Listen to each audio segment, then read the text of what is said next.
മറ്റൊരു ടെലികോളിംഗ് ടിപ്പാണ് കസ്റ്റമറിന്റെ call hold ചെയ്യുന്നതുമായി ബന്ധപ്പെട്ട്. നമ്മളുടെ കസ്റ്റമറിന്റെ കോള് ചില സാഹചര്യങ്ങളിൽ നമ്മൾക്ക് ഹോൾഡ് ചെയ്യുന്നതായിട്ട് വരും.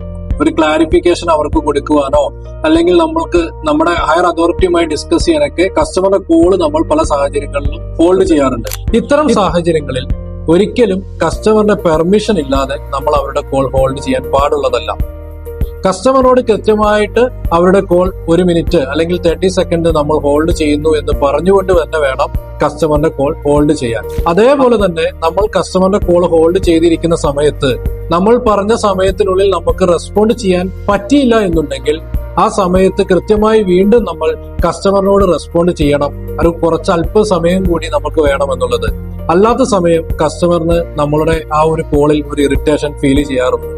പിന്നീട് സംഭവിക്കുന്ന ഒരു മിസ്റ്റേക്ക് ആണ് കസ്റ്റമറിന്റെ കോൾ നമ്മൾ നമ്മുടെ ഹയർ അതോറിറ്റിക്ക് ട്രാൻസ്ഫർ ചെയ്യുന്ന സമയത്ത് അവരെ അറിയിക്കാതെ ട്രാൻസ്ഫർ ചെയ്യുന്നത്. അതും ചെയ്യാൻ പാടുള്ളതല്ല.